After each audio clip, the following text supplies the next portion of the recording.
panoorin niyo yung video. Ang daming maleta nito. Pag ito napunta sa'yo, hindi mo na kailangan magtrabaho habang buhay ka na nakahiga sa pera.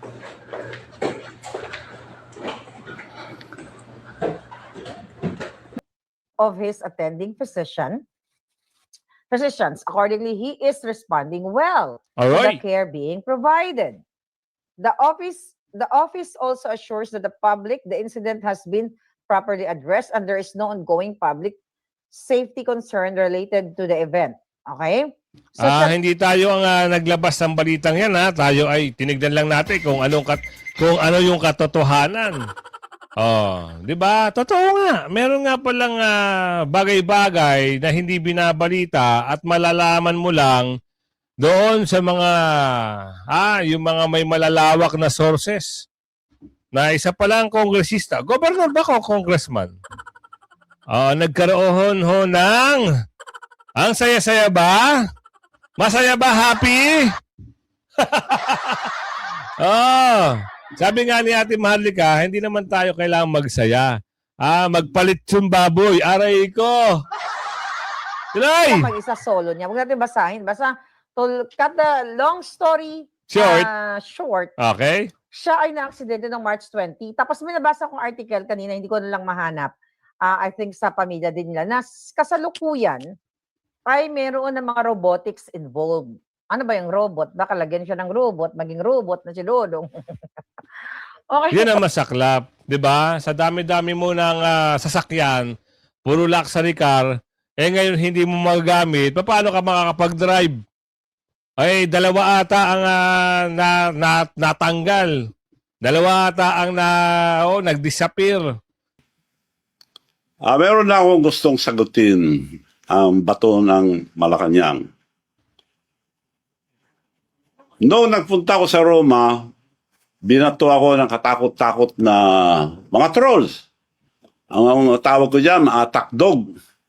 Alam nyo ba attack dog? Ulol na aso, pag nakaamoy ng pera, kakagat. Yan. Now, sasagot, lahat, tandaan nyo po ito, isa lang ang salita ko. Pag may totoo sa mga panira nila, magpapakulong ako. Yes. Magandang morning sa ating mga kasama. Nandito naman tayo nagbabalik. Ay, hindi pala morning. Hapon na pala. Sorry. Nakatulog tayo, ha. Eto. May mga kumakalat na yun. Naputol na ang paa. Kung totoo man ito, goods. Na goods talaga. Salamat, ha. At si Miss Cara David talagang pumapasok talaga. May balita ho si Ate Maharlika na hindi ko alam kung governor o congresswoman, congressman ang naputulan ng ano? Kung totoo man yan, maraming natutuwa. Sobrang natutuwa sila. At meron ho ngayon na kapapasok lang na video. Si Governor Chavez Singson ay bumanat ho dito kay Anta Clara. Bakit? Mukhang pinatutsudahan daw siya nung nasa abroad siya. Ngayon ho ay may rest back siya. Mamaya abangan sa ating video. At pero siyempre, bago tayo magsimula sa ating talakayan at reaksyon, likes and share, samahan mo na subscribe. All good sa tayo dyan. Kaya antabay lang kayo, ha? At andyan po yung join button kung gusto niyo sumali sa ating komunidad. Yan na. Magpindot-pindot lang kayo dyan. At kayo ay makakasali na. Kali survey. Talaga hong merong pag-uusap. Maraming kali survey. Sang-ayon ka ba? Sino ba ang gusto mo ma-impeach? Sang-ayon ka ba ma-impeach si Bongit? O sang-ayon ka ba ma-impeach si BP Sara? Ayan ang mga video natin na dapat talakayin ngayon. At siyempre, alamin natin kung sino ba talaga yung naputulan ng paa. Di umano. Kasi wala pa home proof eh. Wala pang lumalabas sa balita. O baka tinatago, Tinatago. Kasi exciting part to. Dahil ito yung mga durobo at dumorobo sa Kabanang Bayan. Ngayon nagsisimula na. Magbayad-bayad. Sino kaya yun? Kung ikaw ay isa doon sa naputulan, tuwan-tuwa ang ating kababayan. Dahil, ang dami raw mga tawag dito, mga mamahaling sasakyan. Pasok nga natin ito. Alamin natin dito sa balita ni Miss Maharlika kung sino ba talaga itong mga nababanggit dito eh. May pangalang nababanggit. Page ni Pimentel, the Office of the Government informs the public that this honorable, ang kapal na mukha nito mag-honorable, binago ko lang to this honorable Johnny T. Pimentel, Governor of the Province of Surigao del Sur, Ha? was in a vehicular accident Ha? on March 20. Palakpakan! Palakpakan! Andaba, binigyan. Saba, di ba? Nasabi na dito. Ako, nakipalakpak lang ako, ha? Happy! Ha? Nako, kanino kayang post yun? Totoo kaya yun? Ito, mapapag-usapan lang natin. Kasi ito ay nagsipirma doon sa impeachment ni Bibi Sara. Ngayon, kulang pa nga daw yung sinasabi ni Miss Cara David. Di ba sabi niya, ang wish ko, sana lahat ng mga magnanakaw sa kaban ng bayan, isa-isang happy! Di ba? Hindi naman sa pinapanalangin natin, pero ipanalangin nyo na rin. Sila-sila lang ang nabuhay, sila-sila lang ang yumaman. Ito mga dorobo na ito. Saksakan kayo ng tatakaw. Ngayon, sa dami nyong luxury na mga sasakyan, magagamit nyo kung putol na paa nyo? Tuloy mo, Ate Marlica. Alam nyo, sabi ko nga masama ba yung pumalakpak tayo? Hindi. Di ba? Kulang pa nga ito. Patutuloy natin ang Karma News. Alright? Karma News. Kailangan natin magpa-lechon manok lang muna kasi buhi pa Pag nautod ng ujulo, lechon baboy na dapat yan. Kasi para sa mga baboy. Alright? So, ang sabi dito, immediately following the incident, the governor was brought to a medical facility where he received prompt medical attention and underwent appropriate evaluation. After 24 hours of observation and care, Governor Pimentel is in stable condition and is currently recovering the remains under the care and close monitoring of his attending physicians. Accordingly, he is responding well All to the right. care being provided. The office also assures that the public the incident has been properly addressed and there is no ongoing public safety concern related to the event. Okay? So, Hindi tayo ang naglabas ng balitang yan, ha? Tayo ay tinignan lang natin kung ano yung katotohanan. Di ba? Totoo nga. Meron nga palang bagay-bagay na hindi binabalita at malalaman mo lang doon sa mga yung mga may malalawak na sources.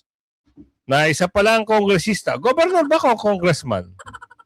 Nagkaroon ng ang saya-saya ba? Masaya ba? Happy? Sabi nga ni Ate Maharlika, hindi naman tayo kailangang magsaya. Magpalit yung baboy. Aray ko. Tuloy! Kapag isa solo niya, huwag natin basahin. Basta, to cut the long story short, Okay. siya ay na-aksidente ng March 20. Tapos may nabasa kong article kanina, hindi ko na lang mahanap. I think sa pamilya din nila, na kasalukuyan ay meron ng mga robotics involved. Ano ba yung robot? Baka lagyan siya ng robot, maging robot na si Dodong. Okay. Yan ang masaklap. Diba? Sa dami-dami mo ng sasakyan, puro luxury car, ngayon hindi mo magagamit, paano ka makakapag-drive? Dalawa ata ang natanggal. Dalawa ata ang nag-disappear. Swerte pa. Kasi kamo, ayun, balita rito, pa.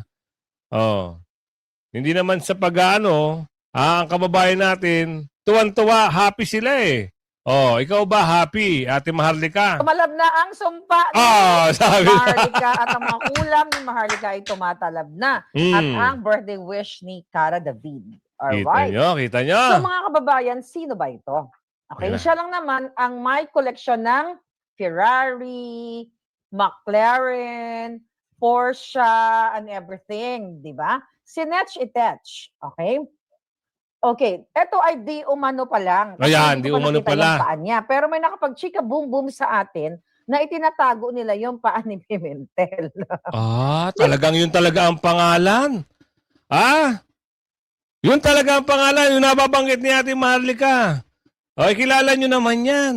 Kung sino yan. Diba? Ang saya-saya. Matapos kayo mambuli mga jutang genemies ninyo, kayong pamilyang Pimentel na nasangkot sa flood control na hanggang ngayon, wala pa rin napapanagot sa panig ng mga bangag. Remember that? Kasama ni Pimentel, ang contractor din siya, di ba? Mayroon din siyang negosyong contractor. Okay? Flood, mga infra projects. Now, Yung sinasabi ni Ate Maharlika, may construction a company. So, nangungontrata sa gobyerno. mga kababayan, eto. Balikan natin para medyo ma-review kayo ng konti, ma-refresh ang ating memory. Itong hayop na matandang puti ang buhok. Sorry, puti rin naman. Siya pala yun. Yung mahilig sumausaw doon sa hearing. Nandun sa Quadcom. Nandito rin sa Naku. Tumalab na nga ang sinasabi ni Ate Maharlika. Tumalab na. Ng buhok ko. Puti rin naman ang buhok ko, syempre, pero may itim-itim pa yung buhok ni Inday. Tayo ngayon ay salt and pepper. Okay? Now, here's the thing. Itong taong ito yung nanggipit din kay Eric, kay Doc Lorraine Badoy. Remember that WAD committee days? Na nanggigipit sila noong 2024? Ito rin ang nanggigipit kay Spoke Sari Roque, nanggigipit sa atin na mga vlogger, na mga alindog, minus the bayaran, of course, hindi sa kasali. So, eto rin yun. At nasasangkot siya sa maanomalya. Na saan ka makakakita na dati kang pamilyang wala namang ganitong yaman, bigla ka nagkaroon ng 1 billion garahe. Wow! Girls and guys. 1 billion, naiulat na ito sa bilyonaryo. Actually, naiulat ito mayroon ito sa YouTube, pero tinanggal na nung, ano pangalan nito? Isang, isang channel. Actually, not channel eh. Ito yung mga, patingnan na lang natin. Okay, here's the thing. So, ito si Johnny Pimentel, di umano utod na ang tiil. Natuwa ba kayo? Nalungkot ba kayo? Palakpakan. Palakpakan! Yay! Natuwa! Let me gorgor someone today because I would love to gorgor you today. Okay, you're the first victim. Sa ito at least inamin na rito kung ano at sino ang pangalan. Pero di umano pa ito. So, abangan natin sa mga susunod na mga araw kung ilalabas ito sa media. Kung ano ba totoo sa totoo. Bakit tinatago? Nung nakaraan pa pala to. Sa bagay, baka mamaya malaman nila. Hindi na ito makakapasok sa kamera, di ba? Hindi na ito makakatrabaho. Dapat ito si Bakina, sabi ni Aling Ledesma. Kung wala ng tiil. Ngayon, happy. Happy dito si Miss Cara David. At siyempre, happy si Ate Maharlika. Kung ikaw ay happy, ikaw, type mo dyan, happy din ako. Ganun lang yon. Ngayon, pasok natin dito. Usaping impeachment, sino ba ang karapat-dapat na ma-impeach? Ito bang si Bangag o si BP Sara? Kasi meron nung survey dito na talagang malalaman mo kung sino ang dapat ma-impeach. Di alam nyo na kung sino. Ang sagot niyan kung sino. Di ba? Dapat sila ang ma-impeach. Itong gumawa ng pandudurobo sa bayan. Kasi mandurugas at mandarambong eh. Alamin natin kung sino mananalo sa survey na ito. Sino ang dapat ma-impeach? Sa palagay niyo, sir, sino dapat ma-impeach sa kanilang dalawa or matanggal? Sara, ma'am. Kasi di pa niya sinasagot yung niya, ma'am eh. Yung confidential funds sa DepEd saka Office of the Vice President. Dapat ma-impeach. Ito. Bongbong. Bakit, sir? Sa kanya nakatutok lahat ng mga kurap eh. Dito wala namang ganong kurap eh. Tama! Kung meron man to, napakaliit naman eh. Dapat ang nahabol eh. Kasi Good job, yung Kuya. Alam ni Kuya eh. Main eh. So, Tama na. naniniwala kayo, sir? May kinalaman sa Paleco. Eh, yung mga pinsan eh. Tapos mga kaalyado. Eh, sino paniniwalaan mo? Hindi mo nung pwede. Siyempre, siyang pinaka higher eh. Huling pirma, kumbaga eh. Sino pang mas mataas sa kanya? Wala na. Tama. Eh, parang doon na rin tayo nakasandal. Siyempre si Marcos. Kitang-kita naman eh. Lalong tumaas yung mga bilihin natin ngayon. Sara. Eh, wala naman siyang ginagawa eh. Magmula naman nung naging... Duling ka ba? Bulag ka ba? Wala kang nakikita? Ha? Yung amo mo, ano ginagawa? Tatanong lang kami ha. Tatanong lang kami. Ang amo mo, anong pinagagawa ng amo mo? Tsaka naman, ano ba pakiramdam mo? Ha? Ito, napag-usapan lang. Kasi dapat daw ma-impeach si VP Sara eh. Ang usapin dito, sino ang mandarambong? Sino ang alam mo yun, nagnanakaw sa kaban ng bayan? Tuloy, bago uminit ang ulo ni Kuya Goods. Department of Education siya, wala siyang gawa. Diba? At least ito, hindi ako makabongbong ha, pero at least sa health ngayon ng Pilipinas, maganda yung kanya nagagawa. Kaya, impeach na yan. Kasi ngayon may impeachment, di ba, sir? So, sino yung sa tingin nyo yung dapat matanggal? Isulid ako eh. Sara, kahit na taga-norte ako. Siyempre ito. Ayun. BBM. Kasi mahirap magsalita na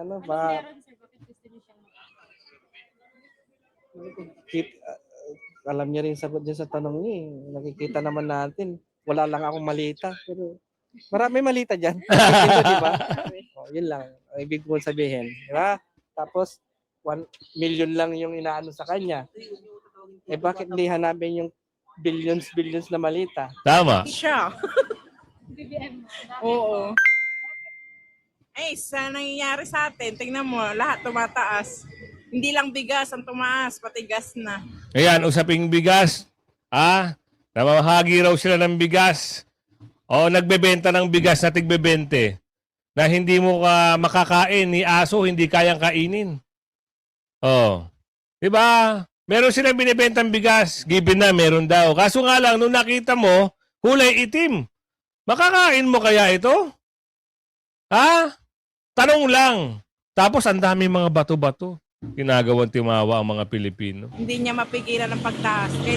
Dapat may kapangyarihan nga siya na ibaba yung presyo eh. Wala eh. Ano ko, si Sara Duterte. Dahil ang dami na po ninakaw. Ang una po, yung mga kawanan po na piyato, wala naman po ganung kawanan. Yun po. Ate naman, confidential pa niyan. Ito naman si ate, oh. Ganito yan, papaliwanag. Di ba pinaliwanag na yung isang dating parang defense secretary ata, o ano? Hindi mo pwedeng ilabas yung pangalan na yan dahil pag nilabas mo yan, baka sila ang sunod na targetin. Ganun lang yung. Huwag kang maniniwala doon sa mga sinungaling na nagbablog na yung tinatago ang pangalan sa piatos. Kailangan may codename talaga. Si Bangag. Ha? Tama yan, kuya. Kasi Tama yan. Bangag siya. Saka hindi siya karapat na kapat na maging presidente. Tama. Wala siyang pakialam sa mga komunidad.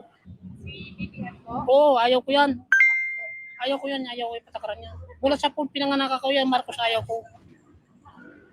Bakit po sir? Ayaw ko yan, basta ayaw ko. Alam na ninyo. No explanation, ayaw niya. Ayaw ko yan. Basta ayaw ko yan. Yung balik si Duterte. Yan, tama. Oh, May dati na siyang kaso eh. Meron lang parang, di ba last year, meron lang doon kaya sana ngayon lumusot. Pero hindi naman ako maka-BBM. Opo. Sa ito nun namin. So, pabor kayo sa impeachment namin? Oo, pabor na pabor. Matanggal? Oo. Ayun no, nakasalamin. Bongbong sir, BBM. Ito, nakasalamin. Bakit po? Pataas ng pataas yung ano sa kanya eh.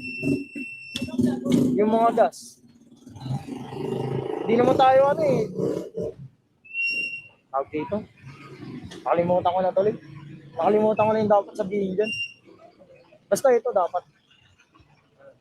Kasi ito dapat papalit maging presidente. Yun! Nadali mo, Tingin kuya. ko, dapat talaga wala. Kasi parehas naman silang binoto ng taong bayan eh. So, matatapos din naman yung termino. Hayaan na lang siguro. Parang pagbigyan ng pagkakataon. Ilang taon lang naman yan. Tapos matatapos din, mapapalitan din naman. Bagay, iba't iba tayo ng opinion eh. Hindi naman pwedeng magkapare-parehas lahat ng opinion kasi, walang mananalo. Kasi pare-parehas eh. Yun ang kanyang pananaw. So ito, 7-4, may impeach si Bangag for yung gusto kay BP Sara. Ano kaya kalalabasan nito? Dulo na natin. Gusto nyo ba? Tuloy muna. Hindi po. Kasi parehas naman silang binoto ng taong bayan eh. Sila yung nakaupo. Bigyan na lang sila ng chance. Kasi nagsisiraan lang naman eh kung ganun eh. Hayaan na lang na parang kanya-kanyang trabaho na lang sila. Sa tingin niyo po, sir, sino po yung dapat ma-impeach sa kanilang dalawa or matanggal? Siguro to siya. Ay, kailangan talaga. Ay, wala question. Parang Miss Universe. Kasi parang wala naman yung pinagbagang Pilipinas. Mas lalong, di ba, tumaas yung presyo ng mga bilihin. At Tama. saka, yung ang dami pa rin naghihirap. Saka maraming walang trabaho. Saka yun. Tsaka din, kami mga vendor, sana bigyan din ng puwang. Ganito lang explanation niya. Every year naman, tumataas ang inflation rate. Inflation ng mga produkto. Pero siya nagagawa ng nare-resolba kung ano yung dapat i-correct. Bakit ba tumataas? Dapat meron silang ginagawang magandang paraan. Yun lang yun. Kasi nagtatrabaho kami ng marangal. Puro mga yung mga pulis lagi kaming pinapaalis dito. Which is marangal naman yung ginagawa namin. So kailangan lang ng sa mga vendor kumbaga para marangal naman yung ginagawa namin para sa pamilya namin. So nagtatrabaho kami ng patas, which is mga pulis pinapaalis kami dito lagi. Hindi kuya, doon naman sa sa issue, meron kasing rules ng mga ganyang bagay. Ito. Total naman, ang bumoto dito ay tapusin na natin dito sa 1910. Tama ba?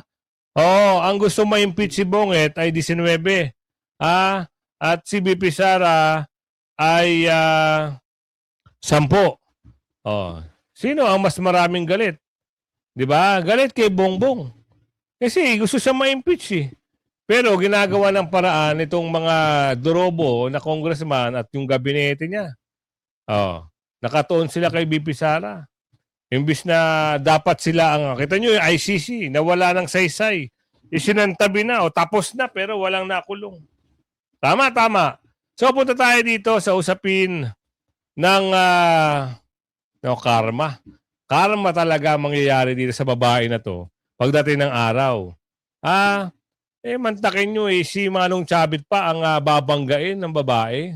Sa inyo lahat na nakikinig sa akin.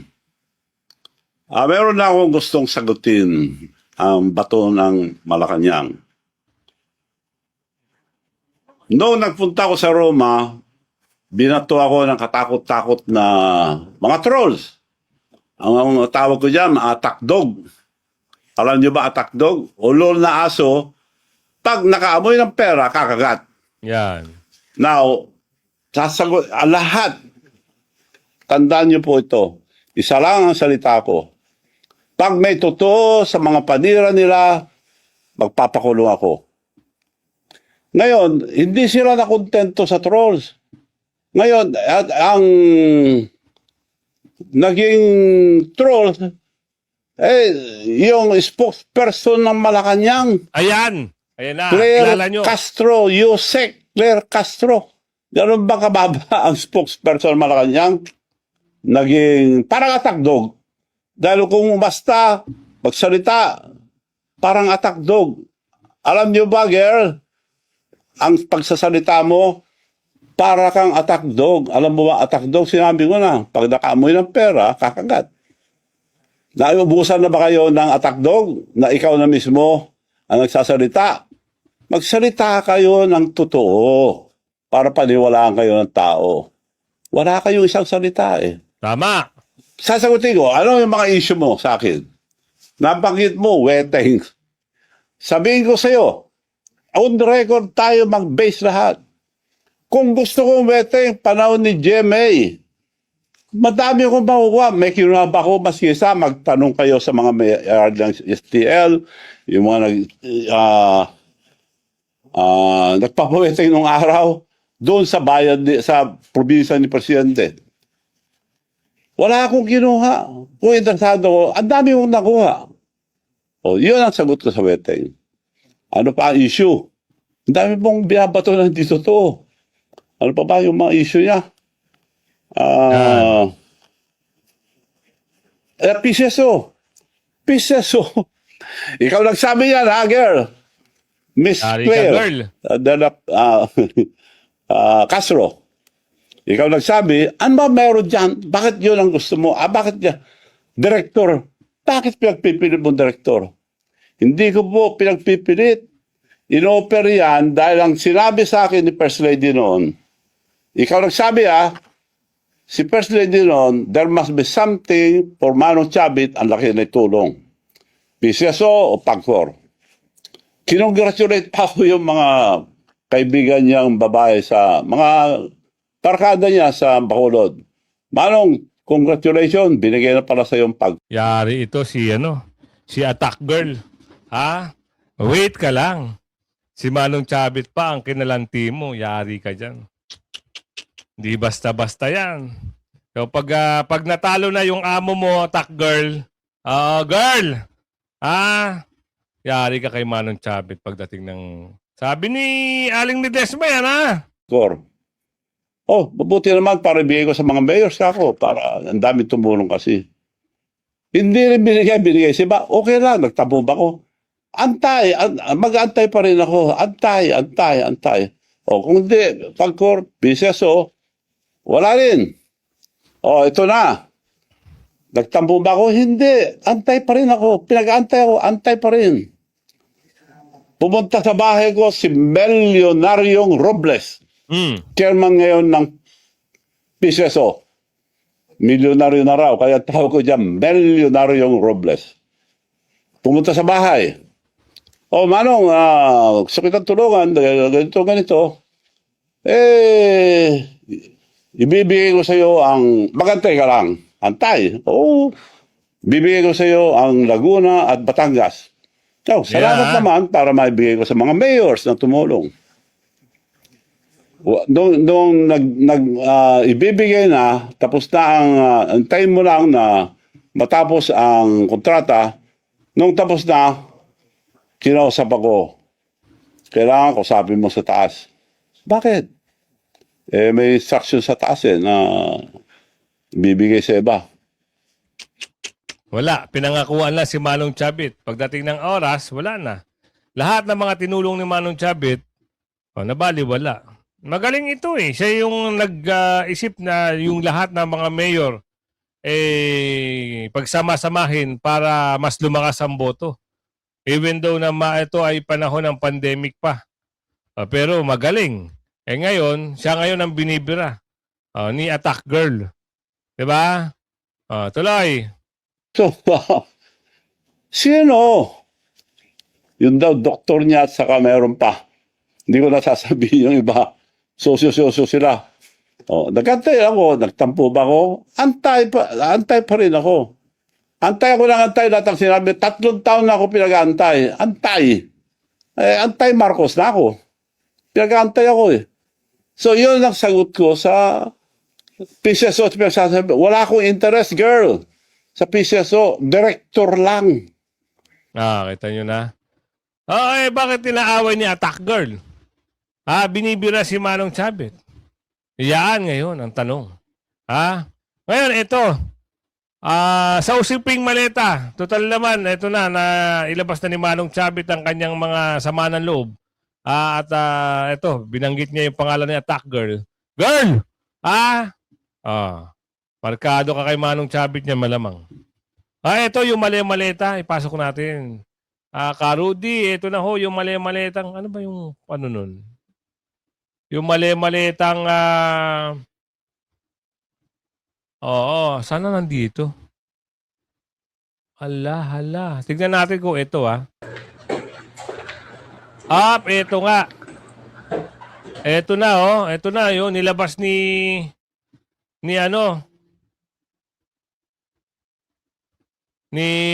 Atty. Baligod. Ito na. Ito na isang prueba na meron talagang mali-maleta. So ito, usapin sa kamera, kung kayo ay tapos na at wala na kayong makuwang ebidensya at hindi naman kayo sinisipot ni Bibi Sara, iakat nyo na sa Senado para matapos ang lahat ng usapan. Bakit binibin nyo pa dyan? Eto, panoorin nyo yung video. Ang daming maleta nito. Pag ito napunta sa'yo, hindi mo na kailangan magtrabaho habang buhay ka na nakahiga sa pera.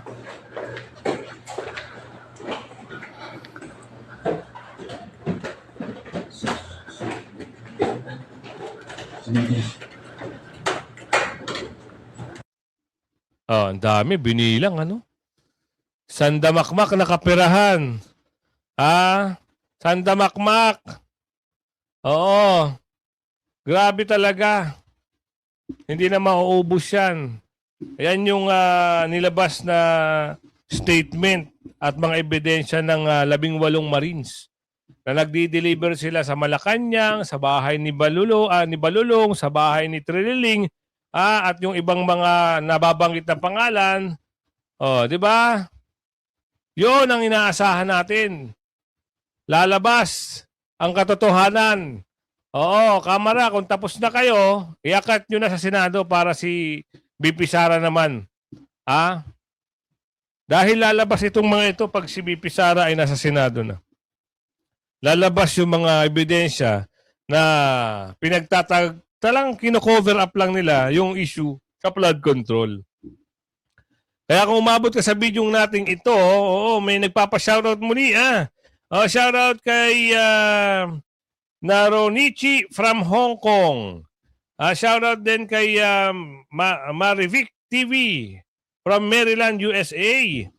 Kay Borkalin F2 from Davao. Kaya kung kayo ay meron kayong gustong at gusto niyo magpa-shoutout, ay mag-comment lang po kayo dito tayo sa dulo ng ating video na magsa-shoutout. Oo. Ito kay Romeo in Greece. Shoutout sa iyo, sir. Kay Richel Panyero, shoutout po from Singapore. Yan, unti-untiin natin yung mga nagpapa-shoutout. Kay Jerry Ville PH. Kamusta? Kamusta na rin si Aling Ledesma? And then kay Ma'am Narisa Olita from watching from Kuwait. Soli Duterte, Ramon Borcelo. Yan, kung umabot ka dyan mag-comment lang po kayo at shoutout natin kayo. Hanggang sa muli, huwag mo kalimutan mag-like, share, subscribe. Hit mo yung bell para meron kang update araw-araw. Bye-bye!